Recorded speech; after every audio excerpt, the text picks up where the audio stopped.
Marcia Myers, that was an unbelievably generous, kind, amazing introduction. I'm so happy to be here. I want to thank you all for being here, including the people who I can't really see up there. If I could, I would gather up these microphones like a bouquet of flowers and pace with them, but there just seem to be too many to do that with. So, hi.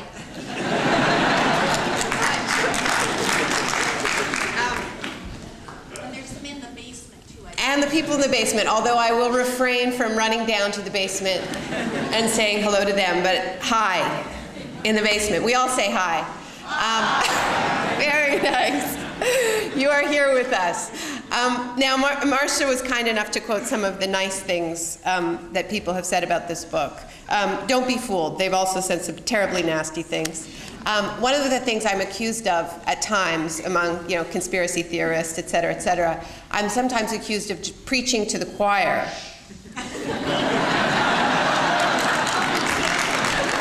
Never has it been quite so literal. I actually have my back to the choir. I can tell it's going to be a very special evening. I want to thank all the volunteers who filled this space. These spaces do not fill themselves. I know this well. And of course, the Economic Justice Action Group, KBOO Radio, Powell's. Thank you all. It's wonderful to be at the heart of Portland's legendary progressive community. Thank you for all the work that you have done over the years in keeping up this fight. It is a revolutionary moment. There are moments when it feels less so, and Portland keeps on keeping on, which we appreciate. My husband, Evie Lewis, is here, my partner who directed the film The Take, and he is a major part of my support system. I also have have my whole support system here tonight because my research assistant, Deborah Levy, is an Oregonian. She lives in Eugene. She used to live in Portland. We've been working together since No Logo. Actually, Debbie wrote me an incredible letter. She was at the time just dating her now husband, Kal Yamada, who is a high school teacher here in Oregon, and Debbie is a librarian in the much beleaguered Oregon librarian system. And at the time, they were just a couple of activists, of what they used to call anti-globalization activists. And they wrote me a letter after reading No Logo about getting tear-gassed and beaten up by the Portland police. And it was a great letter. And we started working together. And I've been blessed to work with Debbie all these years since then, now going on 7 years. And she was my intellectual partner in producing this book and worked on it as hard as I did, and continues to work on the book. Since the book went to the printer, what Debbie's been doing, and as I mentioned, Debbie's a trained librarian, she has been taking the resources, the original source material that's cited in the book, and putting it online. So we have this incredible companion to the book, broken down chapter by chapter, where people who want to read the original documents, whether it's the CIA's declassified torture manuals or coercive interrogation technique manuals, alternative interrogation techniques, whether they want to read Milton Friedman's letters to Augusto Pinochet and Pinochet's letters back, you can read it all on shockdoctrine.org.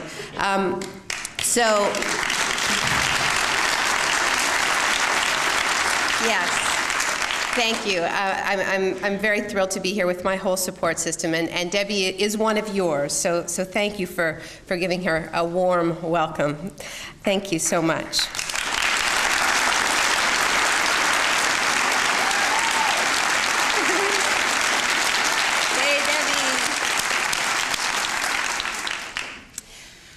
I came here from LA. I was in LA last night doing a public event, and Southern California is still really picking up the pieces from the wildfires. They were under mudslide alert when we left. Some communities were under evacuation. And then we arrived here, turned on the local news, saw images of flooded out areas, and highways that had collapsed, and mudslides, and families that had lost their homes going to emergency shelters. And these are very familiar images to me, because I've spent the past 4 years immersed in disaster zones. And this isn't certainly not as extreme as some of what I've seen, but it is a disaster, and people are living it in the state in real time. And yeah, it does feel very familiar. It reminds me of what I saw in Biloxi, Mississippi after Katrina, or New Orleans after Katrina, or Sri Lanka after the tsunami. So we are going to be talking about disasters tonight. We're going to be talking about disaster capitalism.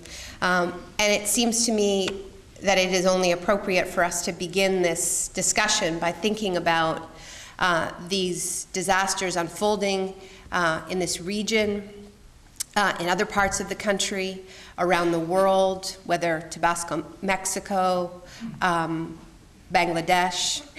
Oxfam issued a report last week about how the number of these extreme weather events had quadrupled over the past 2 decades. Of course, we rarely talk about the climate change context for these disasters, but it is real and people know it. Think about how, when we see these images, when a community is living through these disasters, what our initial human response is. This is one of the things about doing this research and immersing myself in disaster zones, is that it really exposes you to the worst that human beings are capable of, but also the best. Because the initial human response to a disaster is not to exploit it for personal gain. That's not what most people want to do. What most people want to do is they want to help. When they see it on television, far away, they want to help. That was the response to the tsunami. That was the response to Katrina. That's been the response in this state. And inside the communities themselves, as they are living these crises, people help each other. They help their neighbors. This is one of the great lies of the response in New Orleans to Katrina. All we heard about was the looting. And people were so outraged about that when we were there, because in fact there were just hundreds, thousands of stories of the communities coming together and people risking their lives to save each other. And that's what people want to do. And when you go to talk to people who have just lost so much, what they want to do is they want to pick up the pieces, and they want to repair. And they also want to do better. They want to build something better than what they had before.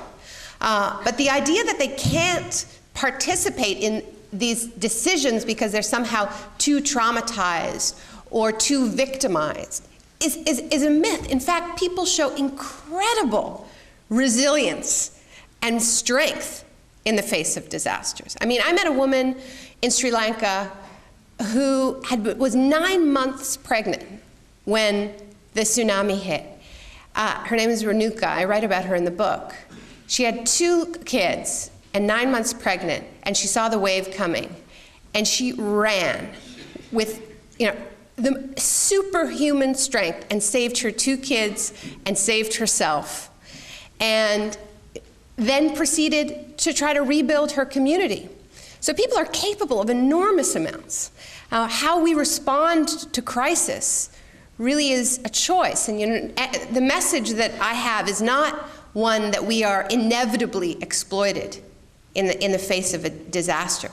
There are choices at all of these junctures, and I think we need to remember that. But this phenomenon that I'm calling disaster capitalism is really the opposite of that initial human response that we've all felt. We want to come together. We want to help. We want to repair. We want to rebuild. We want to check and see who's around and what's around and how we can turn this into something better. What disaster capitalists see in a crisis is really the opposite of that. They see this phrase that comes up over and over again in the book, in this research: a blank slate, a clean sheet. They somehow confuse rubble with renewal. And there is this idea, and I saw this in New Orleans just 10 days after the levees broke, meeting lobbyists and local politicians. And that famous quote from Richard Baker, the Republican congressman, who said, "We couldn't clean out New Orleans housing projects, but God did." That's what he saw. He saw an act of cleansing. You know, I am in a church, so I would be remiss if I didn't go back to the source of so many of these ideas of great cleansings and ruptures and raptures and floods. You know, this is a deep part of our Judeo-Christian mythology. This idea that, you know, I don't really like the world as it is, so like bring it on, right? Like, let's have a huge flood, and then I'll grab a few of my friends, we'll get on a boat, and to hell with all of you. I think that that's actually Dick Cheney's climate change plan, so far as I can tell.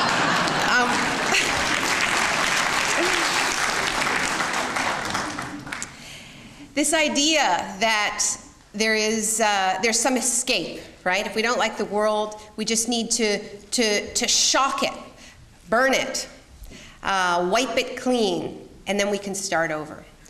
And Marcia talks about the importance of knowing our history, and that knowing history is revolutionary. And you know, this book only scratches the surface of the history that we need to know to be resilient in the face of shock. I mean, this comes back to the myths that animate our culture and the myths on which this country was founded. A bunch of people didn't like where they used to live. They were like, let's start over. Let's find a blank place. Terra nullius, right? No one's home. Except, of course, there are always people there. So they said, well, you know, this smallpox epidemic, this is maybe God's blessing, God's work, you know. We couldn't clean out the natives, but God did. We've been at this disaster capitalism thing for a long time. And we are an amnesiac people. We are a people in deep denial about our history of genocide in this country. In my country, I'm Canadian, sorry. We did it too. And so we don't see the parallels. The way you become resistant to the tactics I'm going to be talking about tonight is when you can identify them when they're happening. And that's why it's so important to draw these connections. History is our shock resistance. So I'm going to talk about talk a little history with you tonight, and tell you a little bit about. I guess I want to tell you. I'm not going to be able to lay out everything that's in a 600-page book. I'm not going to try, but I'll tell you a little bit about how this argument evolved for me and how I came to the idea of the shock doctrine. The idea that our modern history, our contemporary history, has been shaped by this powerful idea that in order for the pro-corporate forces to get their way, they need some kind of a shock, some kind of a crisis that clears the ground, that readies the ground, that puts us into a vulnerable state, at which point you can have what economists call economic shock therapy. That's what the book is arguing. And the origins of this argument for me came out of the experience. Marcia mentioned that of the film that Avi and I made in Argentina. We went to Argentina after that country faced a very severe shock. As many of you remember, at the end of 2001, obviously Most people in this country were focused, they had their attention focused elsewhere, but it was a major international news event. Argentina's economy crashed in an absolutely spectacular fashion. This was a country that had been the model student of the International Monetary Fund. They had followed the corporatist rule book. They had privatized absolutely everything. They had deregulated. They had embraced free trade. They had become a country that imported rather than manufactured. They had decimated their manufacturing sector. They had cut every function of the state that helped people, like education and healthcare and social services. And the economy imploded. And the middle class lost access to their bank accounts. There was looting. People stormed the banks, pots and pans. You remember these images? So we went there, in part, to get out of here. And we made this documentary asking the question, once this economic model has been rejected, what next? What alternatives will emerge collectively? Because in Argentina, people didn't respond to that crisis by abdicating power. In fact, they responded to that crisis in a very different way than what the kinds of models that I talk about in the book. They responded to that economic crisis by completely losing faith in their political leadership. The chants in the streets of Buenos Aires in this period was, "Que se vayan todos," everyone must go, right? It was you people who did this. Yeah. I think they have a lot to teach us, actually. And right before the crisis really peaked, in the crash of the banks, there was already a great deal of disillusionment, and the government was trying to deal with the economic crisis by cutting more and more, imposing a new round of IMF-prescribed austerity measures. And there were federal elections, and the candidate that got the most votes in those elections was a cartoon character named Clemente.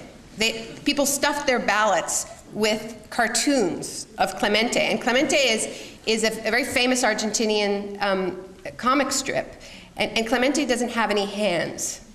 And the idea was that because Clemente didn't have any hands, he couldn't steal. So therefore, Clemente made a more credible politician than any of the ones on offer from any of the political parties.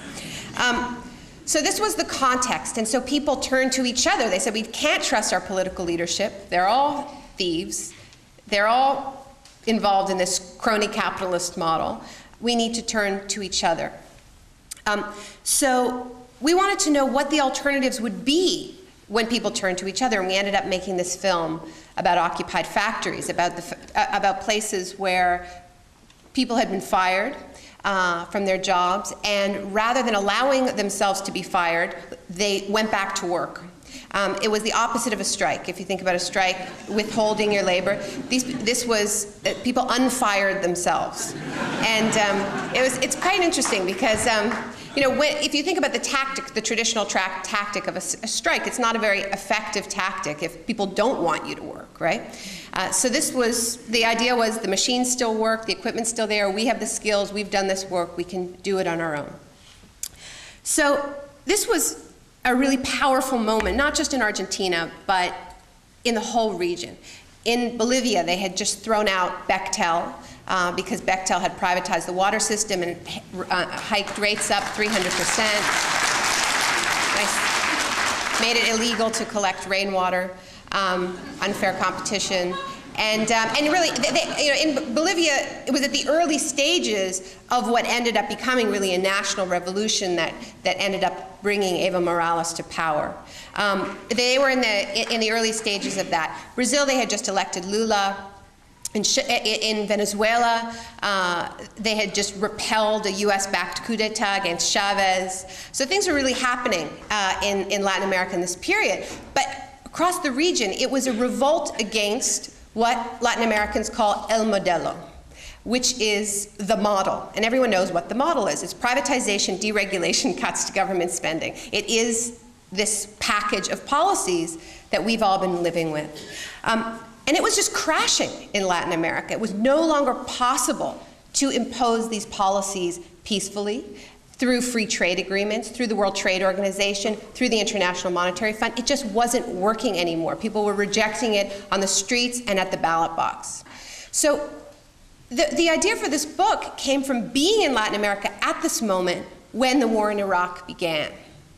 So here we were, and this ideology is crashing on the continent where it all began. And this is one of the things that I do in the book, is talk about how Latin America was the very first laboratory for these policies in the 70s, under the guidance of the so-called Chicago boys, the US-trained Friedmanite economists who worked hand in fist with the military juntas to impose these policies. So neoliberalism, as it's called in Latin America, was in crisis.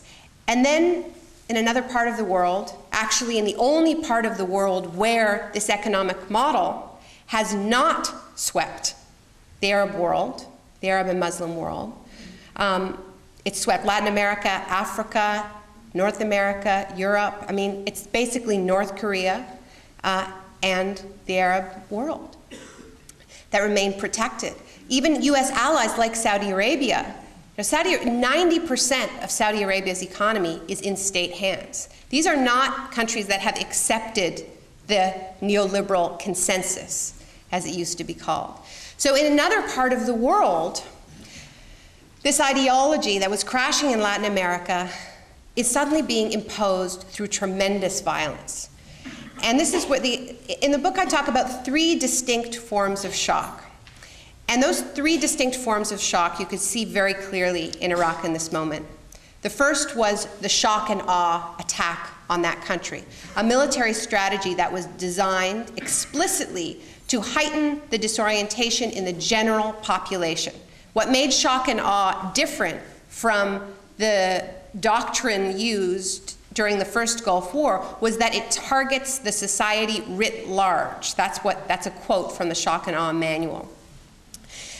Now, immediately after shock and awe, in rides in Paul Bremer in his Brooks Brothers suits and army boots, the uniform of the disaster capitalist, and he declares Iraq open for business. And Bechtel's there, right, which had a particular resonance in Latin America in that period, Bechtel being there to rebuild the country's water and sewage system. And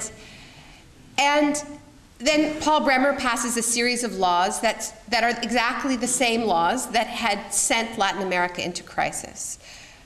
Wide open to foreign investment, 100% foreign ownership of Iraqi assets, privatization. Then he assaults the public sector, right? They called it de-Baathification, but it was mass firing of public sector employees. So it seemed to me that the tactics of imposing this economic model had changed. The violence required to impose this economic model was increasing. Now, of course, the irony is that before 9/11, the desire to impose neoliberalism everywhere in the world was explicit, right? I mean, we were having an open debate about these policies. That's what the protests in Seattle were about. That's what the protests outside the IMF and the World Bank were about. But now we were hearing this mixed message from the Bush administration. Economics doesn't matter anymore. Security trumps trade, right? But at the same time, the exact same policies, accompanied by the exact same corporations, were storming into Iraq.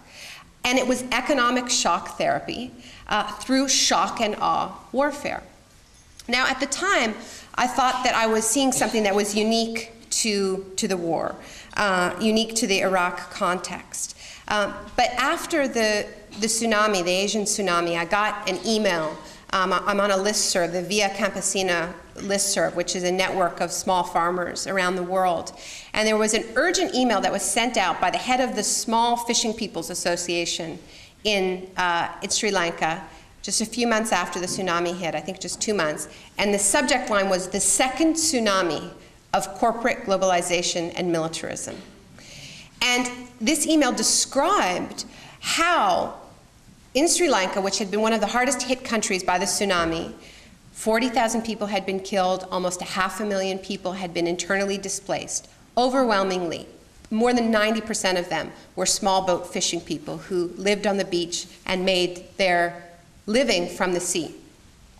They had been moved into inland camps, and while they were being warehoused in these inland camps, their land was being given away to resort developers, to industrial fishing fleets, and so on. At the same time, and I went to Sri Lanka and investigated this, 4 days after the tsunami hit, the Sri Lankan parliament advanced a water privatization law. 4 days. I mean, the country is still underwater, parts of it, from the tsunami. The dead aren't yet buried. And here they are pushing the most controversial piece of this economic program, water privatization. And it was more than that. It was electricity privatization. It was labor market flexibility, and all of it. It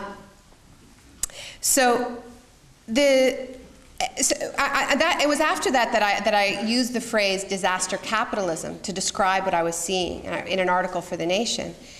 When the levees broke in New Orleans, what started to happen is that people started to use that phrase almost instantly to describe what was happening to them in real time, when you immediately had this response from lobbyists and Congress people saying, great, we get the housing projects now. We can turn them into condominiums.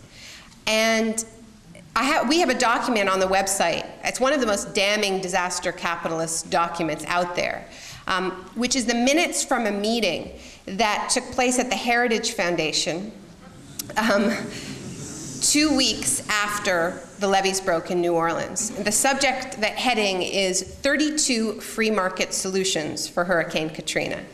And these are the minutes from a meeting that was attended by the Republican Study Group, as well as a network of representatives from all the big right-wing think tanks in Washington, hosted by Heritage. And they came up with their wish list. What do you think was on it? School vouchers. Let's not rebuild the public school system. Let's just give parents vouchers and they can spend them in private schools. Repealing Davis-Bacon, the law that required that contractors pay the prevailing wage. New oil refineries. Drilling in the Arctic National Wildlife Reserve. And what's interesting about this agenda, much of it was immediately embraced by Bush. Another piece of the puzzle was turn Louisiana and Mississippi and the entire Gulf Coast into a tax-free, free enterprise zone, right? What's interesting about this is, if we think about what created this disaster in the first place, well, one was climate change, which is intimately linked to fossil fuel extraction, i.e. new refineries and drilling in the National Arctic Wildlife Reserve. And the other side of it was the neglect, the steady neglect of the public sphere, of the public infrastructure. It was the collision that we're seeing more and more between heavy weather and weak infrastructure. The neglected levees, the neglected and eroded public transit system that wasn't able to respond to the disaster, the failed state USA. And so the response was not anything that could be considered sane, which was, let's look at the causes of this disaster, let's change course in the face of the drowning of a major American city. And I have to say, I think that progressives share responsibility for this, for not being ready for this crisis with our ideas and our solutions, and having the confidence in that key moment to propose them and insist on them vigorously. So the response from the right was, let's have more of what got us here in the first place. Let's have more fossil fuel extraction. Let's use the disaster as an excuse, emergency measures as an excuse, and let's just destroy the public sector altogether. Finish the job, right?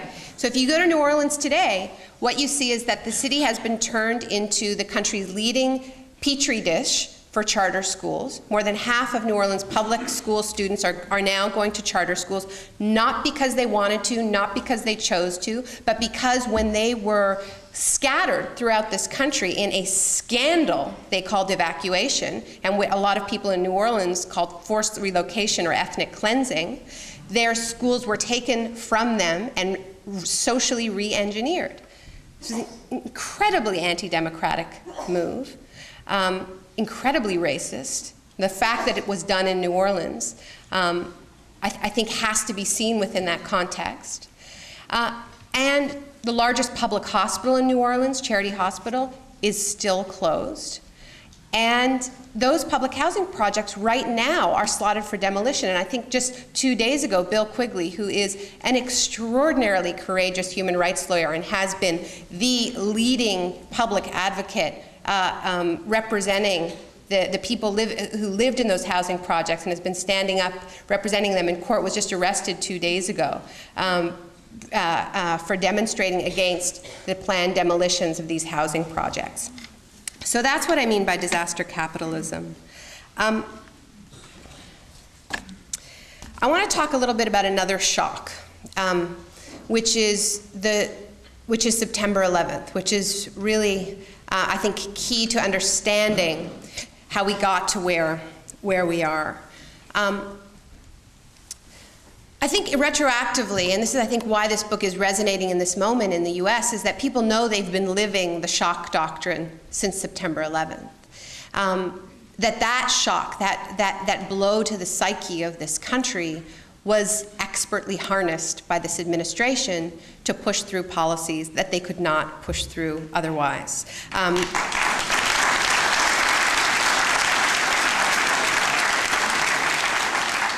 So I want to talk a little bit about, just because I don't really actually have time to go through the historical material that's in the book. The book is actually mostly about how this doctrine has been used in other countries and looking at how September 11th represented, in a sense, a homecoming, where this ideology that was imposed in Chile on September 11th, 1973, with the overthrow of Allende, and then the descending of the Chicago Boys, and Milton Friedman, who used the phrase shock treatment in his letter to Augusto Pinochet, saying you should follow this shock with economic shock treatment.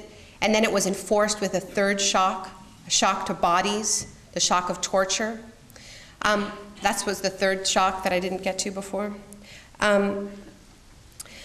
I look at all of these key junctures, how the Tiananmen Square massacre was harnessed by the Communist Party in China to become the super capitalist party that they are today.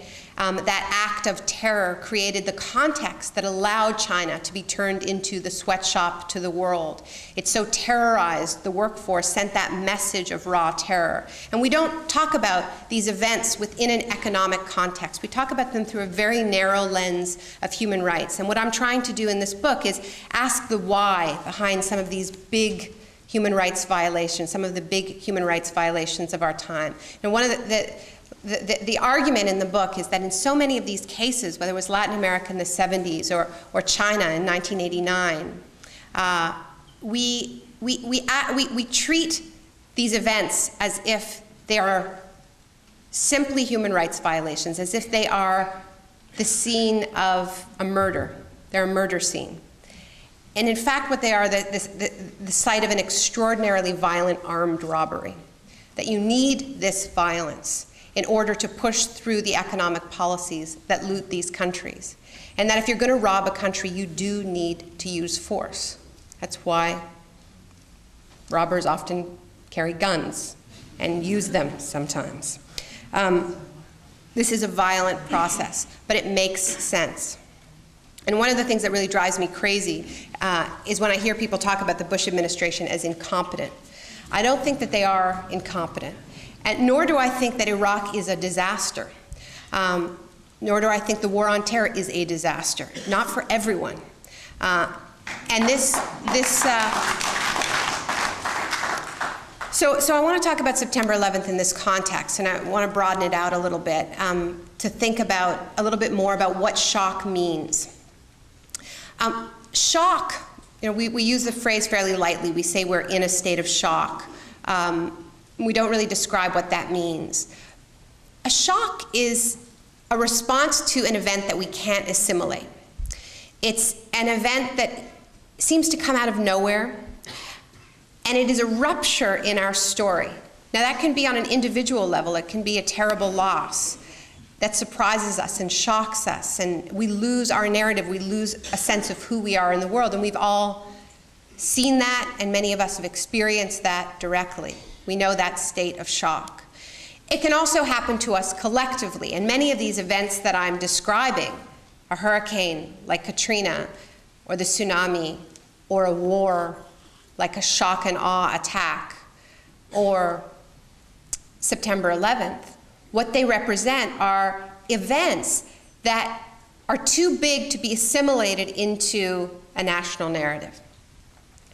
And the phrase blowback is really important to understand in this context. 9/11 was a classic case of blowback.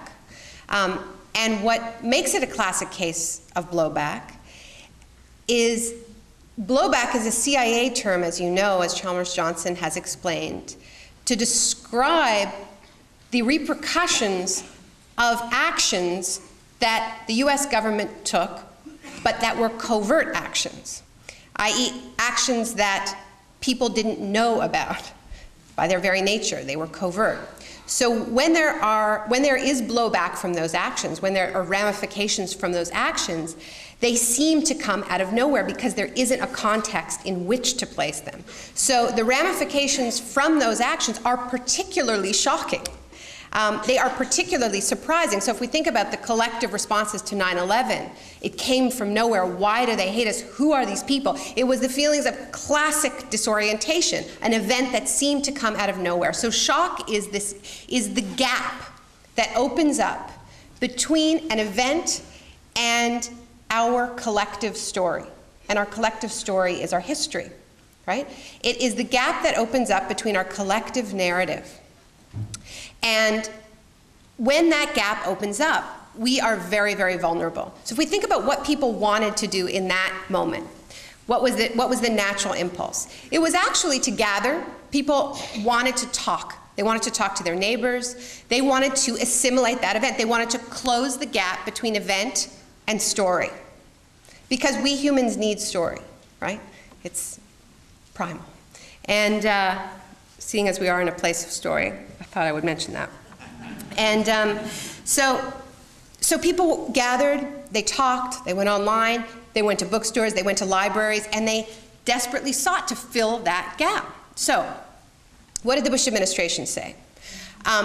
Go shopping, right? Which is the most isolating thing you can do. It's the opposite of that impulse to gather collectively and make sense of something together. You don't actually rebuild your story by going to Macy's. And the other thing that we heard was that impulse to look at history and try to contextualize this event, was to try to rationalize that event, right? That the very impulse of trying to understand, of reading Chomsky and understanding that the CIA had funded the Mujahideen in Afghanistan, that was an exercise in rationalization, not understanding. And to rationalize was to sympathize, and to sympathize was essentially to be a terrorist because you're either with us or you're against us, right? So we heard something else, which was actually history doesn't matter anymore. In fact, the message of 9/11 is that there is a new beginning point. We are year zero, right? And we started to hear these phrases, 9/11 changed everything, right? There was a headline in a Canadian newspaper on September the 12th, which was, globalization is so yesterday, right? All that economics talk that you were doing, all of that is so yesterday. That's all pre-9/11 thinking, right? So our whole economic and political analysis that predated September 11th was just banished. No longer useful. We were reborn. We were a blank slate. And because we need stories, because this is such a human impulse, we were particularly receptive when news stories were handed down to us with nice little bows tied around them, like Axis of Evil and Clash of Civilizations and the war against Islamofascism, with lots of help from the media, who also don't like to be without a story for very long, seeing as they are the official storytellers of our culture. So they were happy. Our mainstream journalists were happy to parrot these new narratives, these insta-narratives. Now, We know what the Bush administration did with the incredible faith that was placed in it in that moment. And one of the classic symptoms of a state of shock is regression. It is that childlike state that opens up. And one of the things I do in the book is I look very closely at the CIA's interrogation manuals, where they describe all their interrogation techniques as a system of inducing regression. And they say that when a prisoner goes into a state of shock, a window opens up, a kind of suspended animation, when they are more likely to comply. And they're more likely to comply because they start to see their interrogator as a father figure. And when I read this, all I could think of was Rudy Giuliani. And I mean, this is what I mean by the fact that we've been living the shock doctrine. We have we remember that regression. Whether we felt it ourselves or we saw it in our friends and relatives, we remember it. And we regret it, most of us regret it, although some of us want to relive it. And that's why Giuliani has a base now. His entire election campaign seems to be, remember when I was your daddy?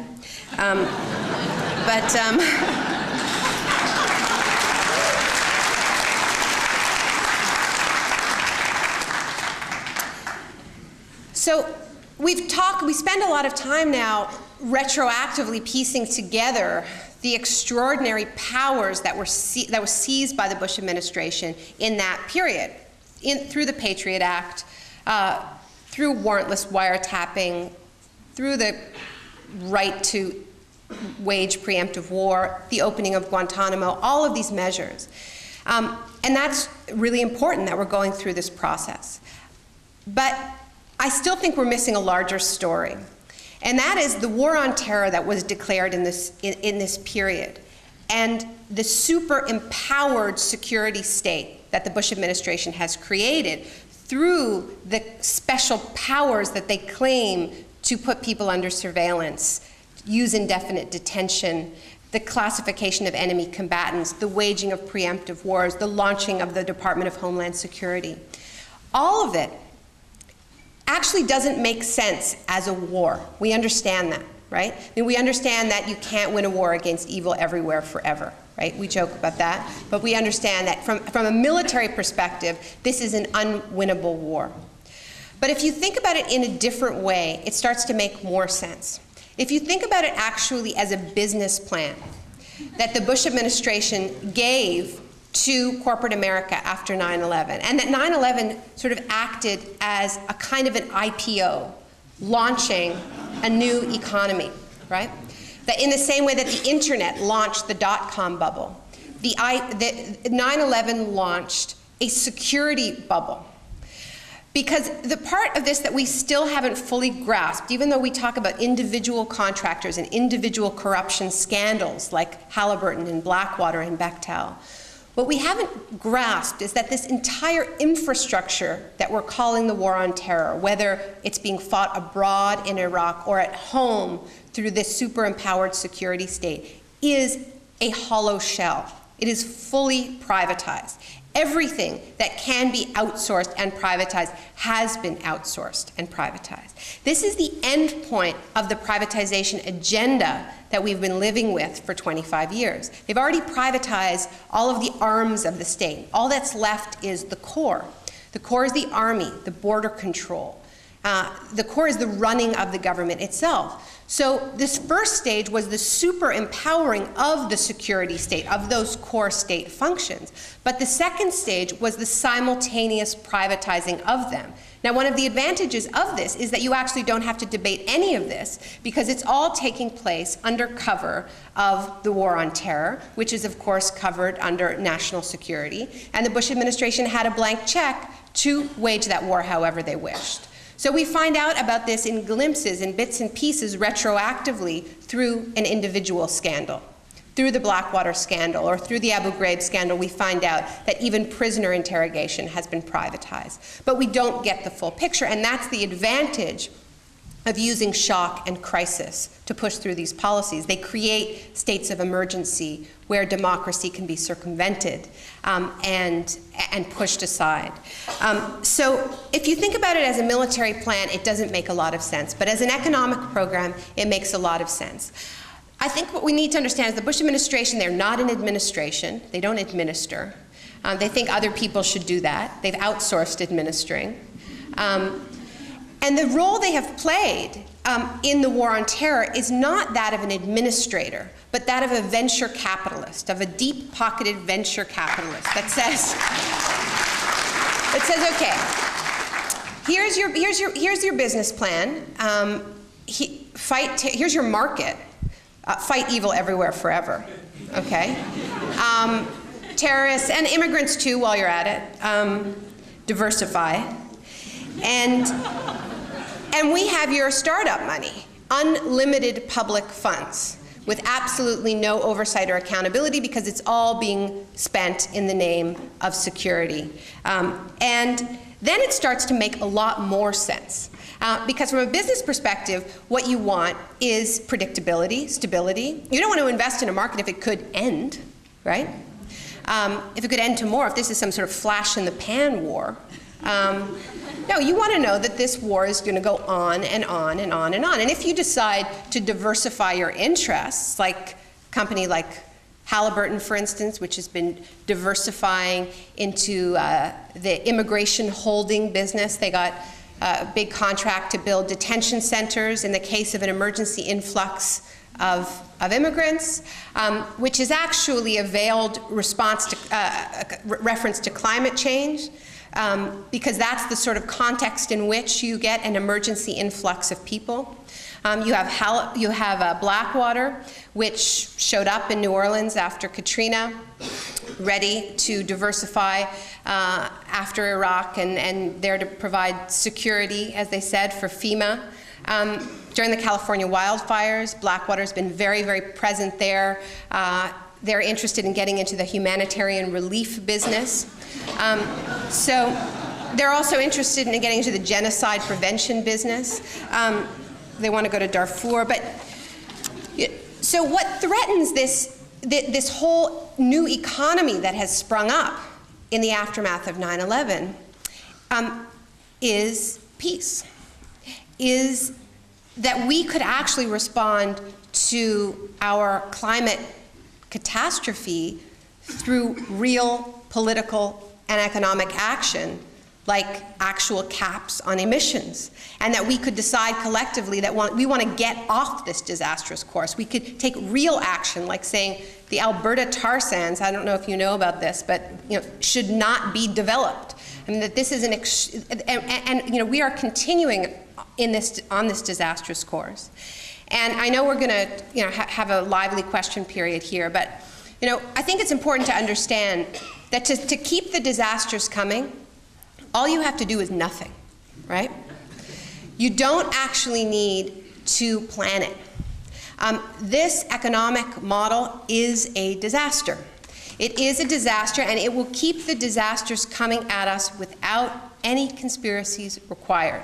This market model that we have of casino capitalism, of deregulated markets, will continue to create bubbles like the subprime mortgage one, and then crises that can then be exploited to push through policies that you can't push through during normal times, like privatization of Social Security and charter schools and school vouchers.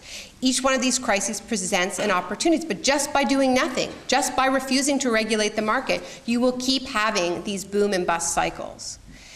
Just by doing nothing in the face of this ongoing crisis of climate change, we will continue to have ever more intense natural disasters, which can then be exploited in the ways that I've been describing.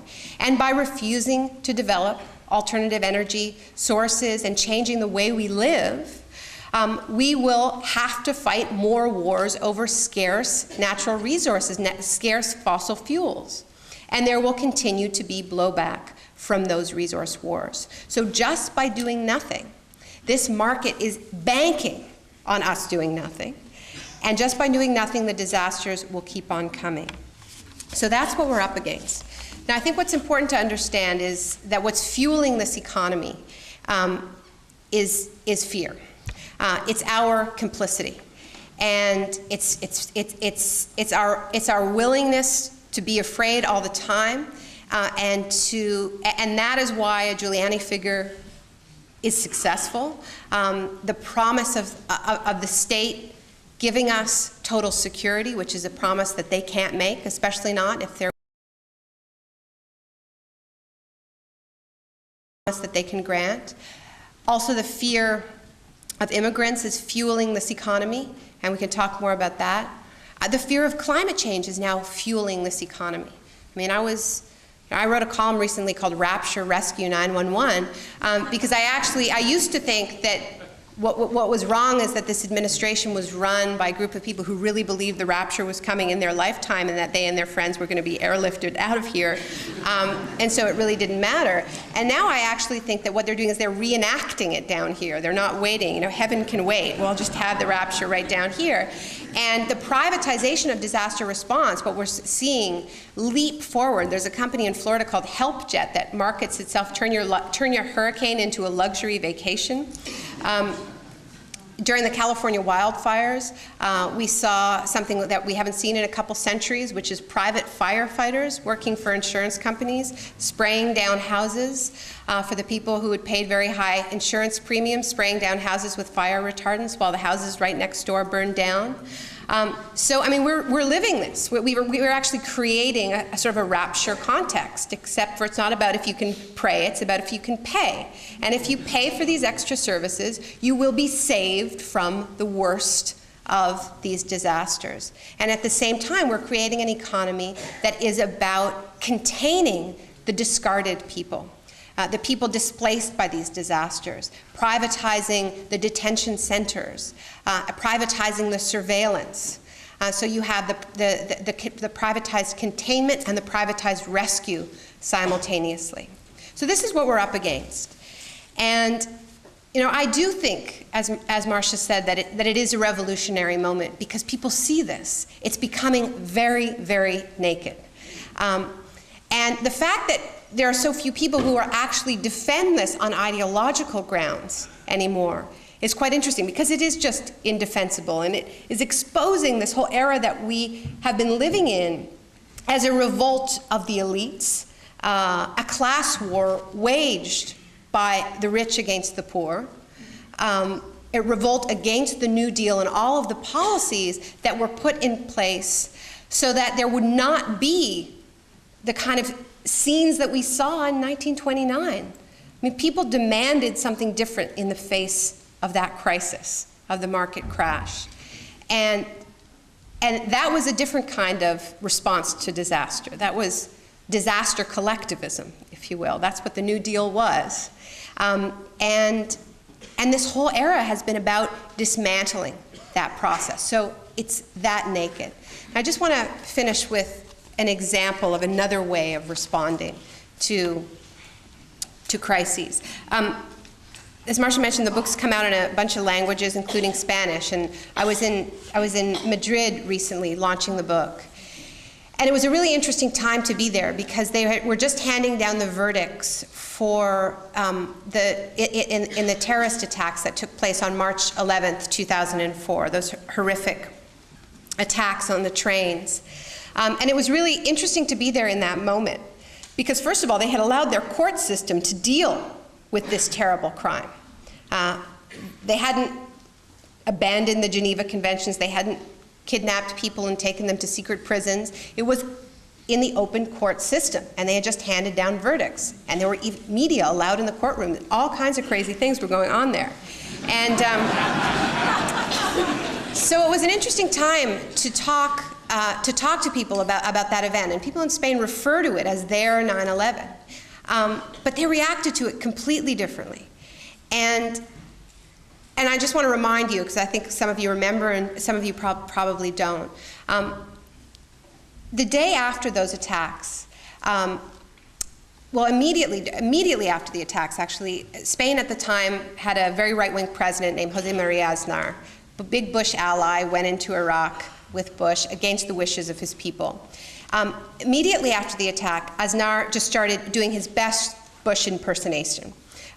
which meant using the attack instantly to political advantage, just nakedly. He blamed ETA, the Basque separatists, with no evidence whatsoever. And then he also said, and this is why we're in Iraq, because these people want to take away our freedom, which made no sense. I mean, if it was ETA, then what does it have to do with Iraq? But it was, you know, the free association, Bush style. And so people were watching this, and the response was instant. The day after the attacks, Spaniards took to the streets in huge demonstrations. And it's really important to remember how frightening it was to do that in this moment. They didn't know who was behind the attacks, and they were still out there. And so the idea of people gathering, I mean, when you gather together, you're a target, right? And so it was in defiance of fear that people gathered. And in fact, they described the marches as marches not against Aznar, but marches against fear. And it's very interesting, if you think about that idea, to have a march against an emotion. Your emotion, right? An emotion within yourself, identifying the enemy within. And the enemy within is fear. And then it just so happened, lucky them, that they were having elections the next day, the day after that. And people were able to instantly act on their rejection and their disgust at the way these events were being exploited. And they voted overwhelmingly against Aznar's party and voted in Zapatero, who was promising, running on a platform of pulling troops out of Iraq. And they did pull troops out of Iraq. Imagine that. And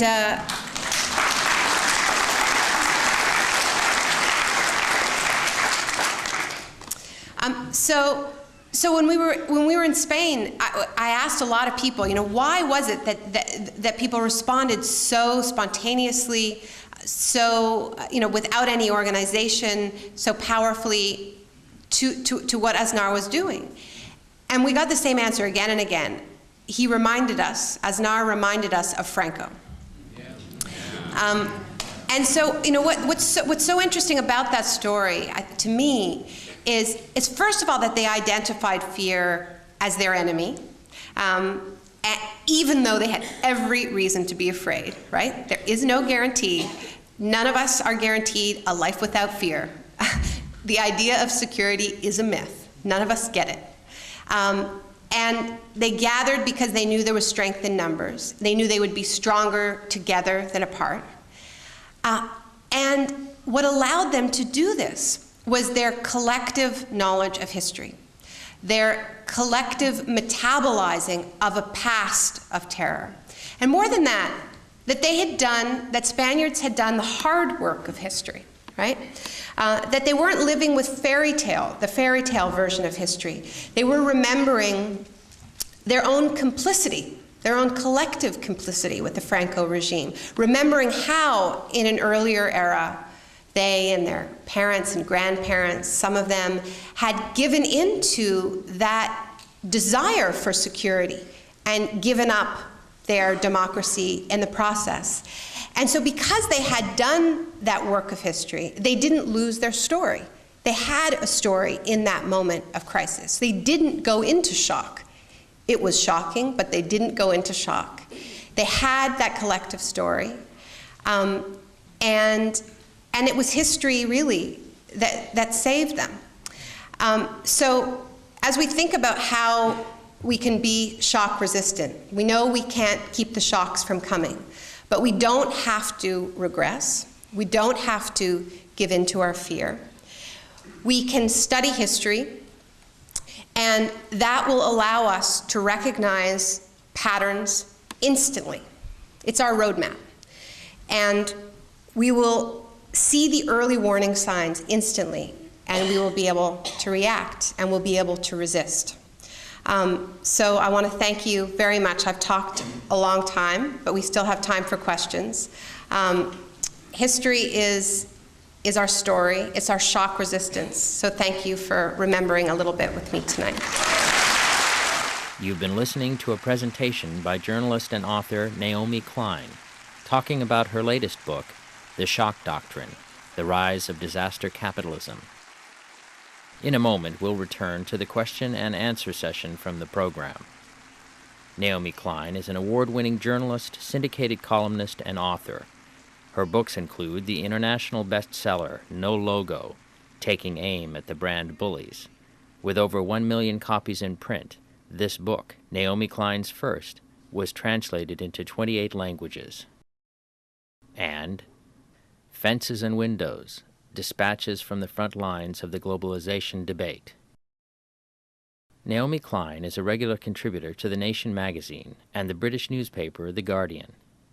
In 2004, she released The Take, a feature documentary about Argentina's occupied factories, co-produced with director Avi Lewis. And now we return to the question and answer segment from the program. Faced with a long line of people waiting to ask questions, Naomi Klein would listen to 2 or 3 and then address each of the points or questions raised. One of the first questions was why it took so long for Naomi Klein to visit Portland. Another audience member observed that Naomi Klein writes about resistance in other countries, of how people in other countries are fighting to defend themselves. Is this the most we can expect? What can be done at a global level to dismantle the shock doctrine philosophy of privatization? And what can be done to reverse the process, to roll back the victories of disaster capitalism? The next question is about how U.S. history is debated, how events in U.S. history are denied or reinterpreted in radically different ways. Can you comment on the struggle over the facts and interpretation of U.S. history? The next member of the audience asked about racism in the United States. It was, this audience member claimed, the introduction of a National Football League team to New Orleans that started the process of desegregation. With regard to the economic context, this audience member had worked in Saudi Arabia for many years. Working in Saudi Arabia, there was a time when it cost more to put air and water in your car than it did to fill up the tank with gas. It cost 17 cents per barrel to produce the oil, and now it's over $100 a barrel. Yeah. Okay, I'm going to... And I think it's fine for people to make brief comments, because I'm not going to be able to answer all of these questions, as you can see, and I can't answer a lot of these questions. The point about the price of oil, it's something as a Canadian that I've been thinking a lot about, because as you may have heard, the Canadian dollar is on par with yours, or I think we might be a little stronger. And a lot of that is because your economy is tanking, but a lot of it is because Canada is in the midst of a disaster capitalism boom, and that has to do with the fact that we have discovered oil. And we discovered oil because, ironically, because Iraq was invaded. And because Iraq was invaded, the price of oil soared. And Alan Greenspan has now told us that Iraq was invaded for its oil. But interestingly, they haven't really quite been able to get their hands on that oil yet, although they're doing their best and they're getting a good start in Kurdistan. But because of that instability and the price of oil going so high, in many other parts of the world, you have an oil boom going on that would be economically unfeasible were it not for that instability. So it's this domino effect, and as Baghdad burns, Calgary booms, and it booms because the oil in Alberta is embedded in the sand, is in the tar, and so it was economically unfeasible before 2003 for the big oil companies to invest in processing that oil, so they didn't count it as much of it as an oil reserve, because it just didn't make economic sense. But now it does. So now we have this incredible oil boom going on, and it's intimately linked. When I was in Calgary, I was speaking in a room the size of this. I said, what is the one thing that can threaten your economic boom? And they all yelled out, peace. I mean, people know, they know how intimately connected their economy is to disaster. This book is not a book of prescriptions. Yeah, and in terms of why it took me so long to get to Portland, it took me 4 years to write this book, and I did very little public speaking. After No Logo, I did a lot of public speaking for a couple of years, and then I just decided I'm not going to stand on podiums until I've done the work to deserve to be there again. And I think sometimes it happens that people just stay on the circuit, and the reason why you're looked to for new information sort of fades away because you don't spend the time to do that research. So I take it really seriously about what I'm qualified to speak on, and the research that I did in the book that I produced is not a book of prescriptions of here is where we're going now. I do have ideas, but I don't actually think I'm any more qualified than any of you to answer it. I think that, and I think we all actually do know the solutions. And I actually think what we face much more than a lack of solutions is a lack of confidence and lack of faith in our solutions. So part of the reason why I believe that this book, although it's despairing, is actually empowering, is because when you see the way shocks and crises was used at all of these key junctures to impose this disastrous economic model, this system of dispossession and inequality. It challenges the central and most dangerous fairy tale of our time, which is that we got this ideology because we wanted it, because we demanded it, right? And that is a very disempowering message. And the flip side of that is there is no alternative, right?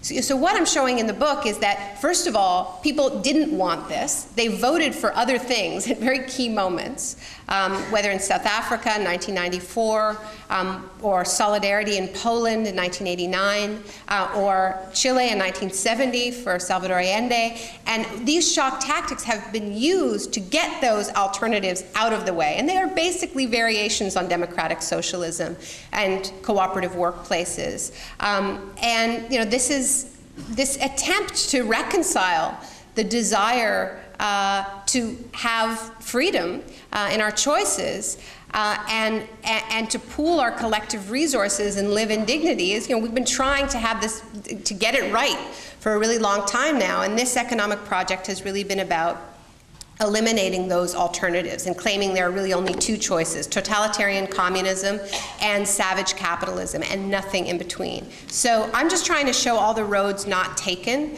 and I think we can choose from them. And what we need to make the right choices is confidence. And what hurts our confidence is that we believe our ideas are tainted. We believe there's something wrong with our ideas. We believe that they've already been tried and failed. So when we understand the history better, we actually see that they were shocked out of the way before we even got a chance to try them. Now, in terms of so there are many things we can do, but I just think we already know them. I mean, you watch Sicko, look at Canada. You can have a public health care system, You can invest in public infrastructure. You can send back your tax rebates and have a public library system, in this state. Like, it's not rocket science. And I also think we know what we need to do in the face of climate change. And so I'm trying to point at some of the reasons why we have a leadership that is totally casual in the face of catastrophe, and why we need to be much more urgent in proposing our alternatives. But you raised the issue of truth and accountability and what can be done right now. And I have to say that the countries that are more shock resistant have gone through a process of truth commissions, of official truth-telling. I mean, the contestations of history, I know exactly what you mean. And it is really unique to this context that there's almost nothing that can be collectively agreed upon about what happened, whether it's about slavery, whether it is about the genocide against indigenous people, as you say, whether it's about labor history, whether it's about the New Deal. I mean, absolutely everything is contested. So people just decide to not remember, right? Because it's easier. And if you even think about the inability to have a memorial at Ground Zero in New York, it was over this battle over how to remember and how to define freedom and what would be in the memorial, right? So this is so contested, and that's actually why I think it would be a really great thing to impeach George Bush. I really do.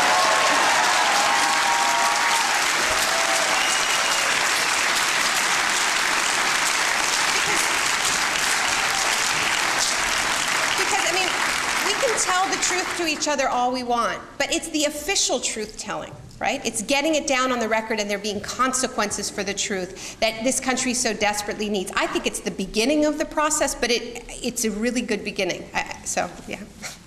The next question is about what the shock doctrine looks like at the local level, specifically with regard to school funding and politics here. Locally, there are moves towards privatization. Most notably, the school custodians were fired 4 years ago. They were rehired recently, but now face a 30% wage cut. Can you talk about how crisis capitalism is working at the local level? Yeah. Oh, absolutely. And I mean, I think we see it on a micro level all the time, where the system, the policies, deregulation, cuts to government spending in the social services and healthcare and education, and privatization. These aren't isolated, right? You cut spending to healthcare and education, and you create the crisis that you then solve with privatization. So, I mean, these are mini shock doctrine cycles all the time. And that just reminds me of just one other, that I'll come back to the larger point about the fact that you're on the front lines of this struggle. But thank you so much for your comment. The next question has to do with Naomi Klein's discussion of psychiatric shock treatment, euphemistically called electroconvulsive therapy, referring to a passage in the shock doctrine that states that the psychiatric use of shock treatment has now been refined so that it ensures the safety and comfort of the patient and has become a safe and effective treatment for psychosis.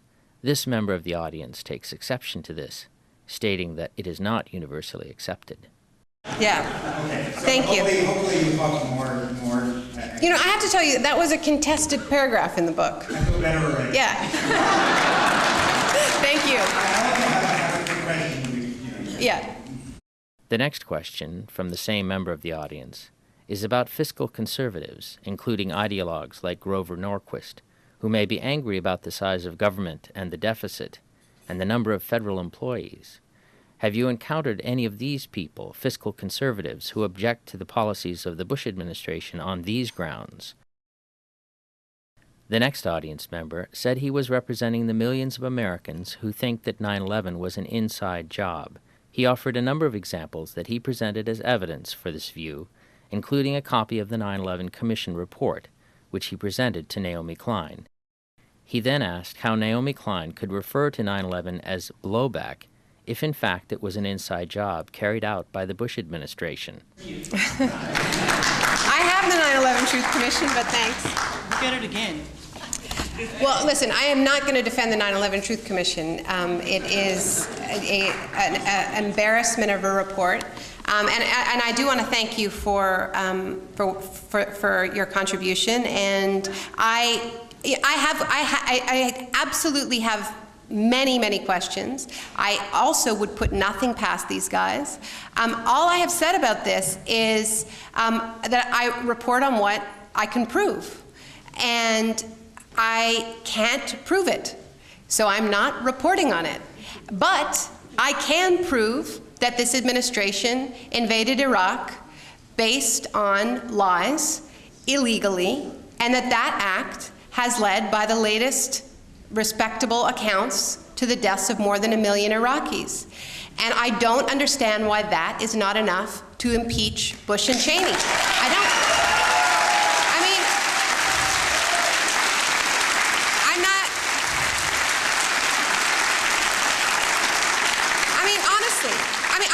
I know that the questions are real, but I also think that there's a deferral that goes on where it's like, if only we could prove this, if only we could prove that it was American lies. And I don't agree. Okay, I'm giving you my answer. Okay, so I would appreciate if you were respectful. You're next. The next audience member asked about Naomi Klein's comments about being angry with those who say the Bush administration is incompetent, mentioning a conversation with her students about the usefulness of scorn as a position in this struggle, and asking if scorn offers a kind of detachment or complicity, and if there might be other identities or positions we might adopt, and if Ms. Klein had any thoughts about some right-wing Christian organizations that say democracy is evil, and how that might fit in with this stance of detachment and scorn. Yeah, just so people know, we have to end in 15. So, I think that your question, there was an earlier question about the incompetence and whether the sort of hardcore ideologue types like Grover Norquist, are they genuinely angry at the Bush administration for budgetary mismanagement? Are they really incompetent? And your question about scorn, I think, is really interesting. Scorn and I suppose ridicule would be another way of what you're referring to. And I tend to agree with you, or I think what you're suggesting, that there's something disempowering about the stance of just sort of laughing at this administration. And it is interesting that if we think about how much of the highest profile dissent satire now. And I'm a big fan of The Daily Show and Colbert, but I don't think it replaces, nor should it replace, a much more serious stance of disgust and rage, not just laughter. And it may very well be replacing it somehow, acting as some sort of a release. I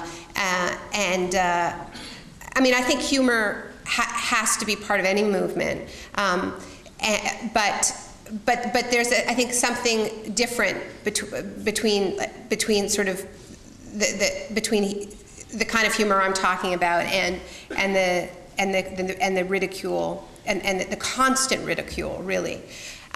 Because this is an administration that really deserves to be met with much more than just ridicule for these actions. And it doesn't create a space for a very seriously enraged response, and or somehow makes that response seem ridiculous, a really deeply moral response. And but in terms of the incompetence, I don't believe that the true believers like Norquist really are all that mad at the Bush administration. Especially if we think about Norquist's collusion with Abramoff and how ready he was to be part of this kind of crony capitalist. I'm choosing my words carefully because he wasn't charged, but he was all over the Abramoff scandal. And what's happening at this moment is people are fleeing to their sacred texts because they are appalled by their creation. What happens when you have the most ideological government in history in terms of the willingness to really let the think tanks run the government, right? The hallways of the American Enterprise Institute echoed because they'd all been hired by this administration, right? And now they're upset because of overspending. So I don't give too much credence to this idea that the real ideologues are upset with the administration. I think that they're in an awkward situation, precisely because this administration welcomed them, followed so much of their advice, and the results are an indictment to the ideology. So what do ideologues do in that moment? Well, they say, well, they didn't apply the rules strictly enough, right? That's that's what fundamentalists do. Go back to fundamentals. But I don't really believe that this movement that we've been seeing, or this revolt of the elites, or this class war that I've been describing, really should be seen as primarily as an ideological project. I don't think it's ideology that fuels these policies. It's greed. And ideology serves as the cover story that makes that greed palatable, right? You're not really just trying to get incredibly rich. That's just an unfortunate side effect. What you are trying to do is actually help the most people possible through trickle-down economics, right? I don't buy it as a motivating force. I see it as a sort of cover story. Next question, please.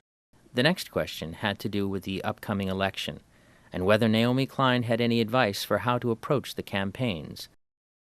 Another audience member asked if there would be a documentary about Naomi Klein's book, The Shock Doctrine. The next question asked if Naomi Klein had seen any of the evidence collected and published by David Ray Griffin that supports the view that 9/11 was an inside job. The next member of the audience to speak, referring to the trials of Nazi war criminals at Nuremberg, asked Naomi Klein why there had been no attempt to try the members of the Bush administration for war crimes. Another audience member asked whether the commercial media intentionally create confusion, putting us into a state of confusion, which is itself a form of shock. The next question was from a member of the local PDX Peace Coalition, asking Naomi Klein to sign the petition supporting the local campaign to make Portland, Oregon, a sanctuary city for GI resistors for U.S. soldiers refusing to serve in Iraq. Yes.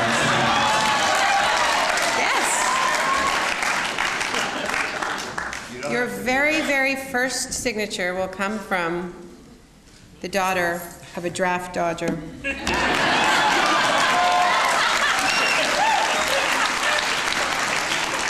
It's true. I am an American. I have dual citizenship.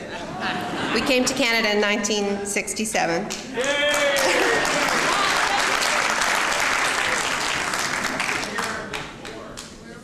I was born in Montreal, 1970.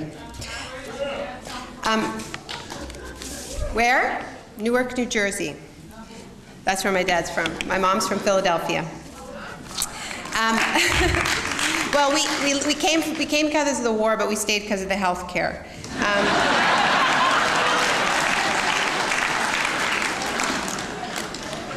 There are a lot of questions. I'm going to finish this. Yeah, you can take it. Finish it later. Yeah, you got the idea.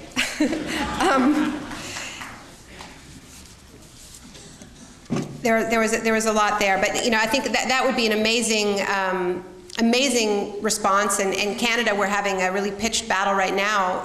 My family did come to Canada because we happened to have had a prime minister at the time that said that Canada should be a refuge from militarism, and we have a very different prime minister now, so it's really a battle whether the war resistors are going to be able to stay, and it's a really crucial piece of the struggle. I'm going to get through these questions now, and then we're okay. Yeah. The eugenics question is an interesting one. I'm not sure I have much to add. I mean, I don't think it's a huge part of it, but I think when push comes to shove, for a lot of the people we're talking about, you start to get some pretty ugly ideas about who deserves to survive, and it doesn't take much to get to that sort of language. It starts to emerge really, really quickly, including in New Orleans, like those people, they chose to live there and they can't take care of themselves, and so it starts to go down that road pretty quickly. I don't know why they haven't gone to The Hague. People have tried. There's been some incredible work, and the center, the CCR, Center for Constitutional Rights, and Michael Ratner and his whole team have just been absolutely incredible, real heroes, American heroes. But it's part of this, this process of, laying down an official truth. It matters. The point about how major change comes from shock, I think there's a lot of truth to that, and I am not claiming that the idea of exploiting a disaster for political uses to get a political project through is something unique to this particular group of people. But I'm talking about a very anti-democratic use of crisis and shock. They didn't invent this either, but where you see it recurring are in the anti-democratic movements of the past. This is why it was a favorite fascist technique to use shock. When you don't have majority support for your political project, you have to use disasters and this idea of demobilizing the population and creating a crisis precisely because normal circumstances are not conducive to your project. Now, if we look at the progressive responses to the Great Depression, or to natural disasters like the earthquake in Mexico in 1985 was a moment of democratization of the country, of people coming together. And I described something in Argentina which was very different. People responding to an economic crisis by coming together and demanding deeper democracy. You know, what happened in this country after the Great Depression was using a disaster, a crisis, to bring more people into the political process and to build a more equal country. It was a populist project. It was the opposite of what I'm describing, which is exploiting a crisis to get rid of the need to bring people into the political process. That was about using crisis to bring people in, and we have that option.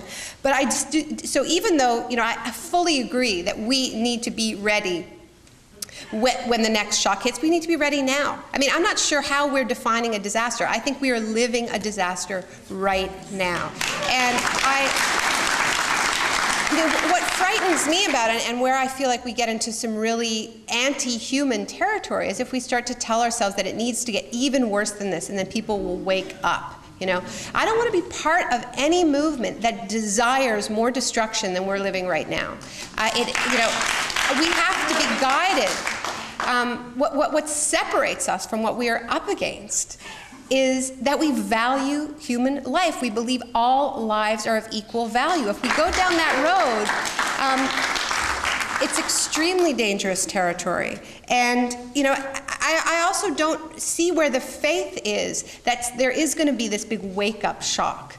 You know, if the drowning of an American city was not a wake-up shock on climate change and the destruction of the public infrastructure, come on, what exactly do people want? So it's really about our confidence. It isn't about the right shock. And the other thing I think we need to really understand is that people are responding to this shock. And they're responding to it in ugly ways, right? The backlash against immigrants in this country is about people's feeling of profound insecurity, right? Lou Dobbs goes on TV every night and talks about the war on the middle class, right? And he says a lot of really true things about what has happened to the middle class in this country. And when there is that rage and people see that inequality, there's two ways it can go, right? Up or down. And Lou Dobbs is there every night saying down, right? Push their rage down. And so if we, you know, have our marching orders, I think it's, you know, up. Push that rage up. But the urgency that I think we have to understand, you know, we're not dealing with a static situation.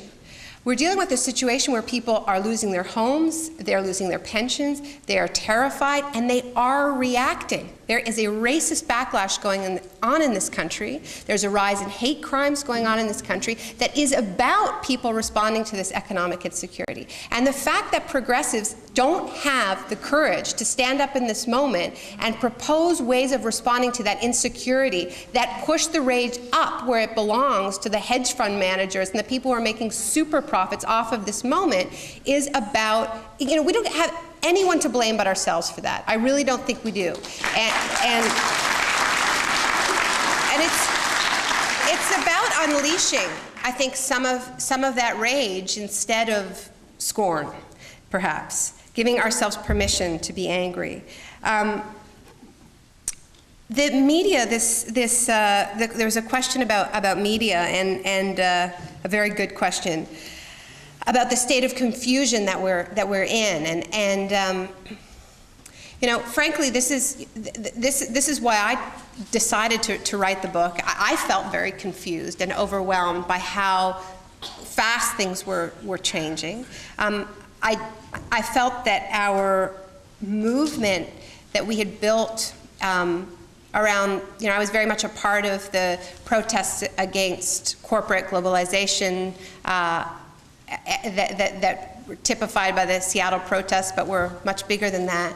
After 9/11, our movement lost its plot, and we lost our nerve as well. And you know, I wrote the book because I felt that we were bombarded with terrifying information, but we weren't making connections. And when we get all of this information thrown at us all the time, we stay precisely in that state of shock. We're bombarded with information, but no connections, no analysis, and that keeps us in exactly that immobility that we've really been stuck in. So when we gather and we tell ourselves stories, and this, I'm not claiming this is the story. I would never be so arrogant as to say it. But it's when we have those clicks of connection, then something happens to us. And I'm just going to. One of the loveliest things that happened to me since I finished the book is I sent the book to a hero of mine, John Berger. Some of you may know his writing. He wrote Ways of Seeing, and he's an incredible artist across many different mediums: fiction, nonfiction, painting. He's, I think, in his 90s now. He lives in France. And I sent him the book and asked him for a blurb, and he sent me this blurb. He was in a hotel in Paris, and he faxed it in handwritten. And he said that the book made him feel calm. And I got in this art. He said reading it instills a sense of calm. And it's so interesting because my publishers, we got in an argument about whether to include this quote on the book jacket because, they like quotes like terrifying, will scare the hell out of you, shocking, And then there's John Berger going, I felt calm. But, the truth is, this is what we want. We can't be effective activists from a point of hysteria, right? We can be calm and angry at the same time. But if we think about the effective political struggles of the past and our role models as activists, they weren't hysterical. They had that focus and that central calm. So when we make these connections between issues, between war and torture and economics, between our present and our past, our bodies start to relax. And we actually, we calm down, we get more focused, we can actually feel some of that rage as opposed to just fear. And we can be much more effective activists, much more effective fighters. You've been listening to a presentation by author and journalist Naomi Klein, speaking about her latest book, The Shock Doctrine, The Rise of Disaster Capitalism. To find out more about Naomi Klein and her work, please visit her website at www.naomiklein.org. This program was produced by PDX Justice Media Productions. To find out more about this program and related topics, please visit our website at www.pdxjustice.org. You'll find links to additional resources on the topics covered in this program, and you'll find lectures and interviews featuring speakers such as David Cole, Phyllis Bennis, Jonathan Kozol, Amira Haas, Noam Chomsky, Susan Faludi, Paul Krugman, and many others. Thanks for tuning in, and thanks for supporting listener-sponsored radio, public access cable television, net neutrality, and all forms of grassroots, democratic, community media.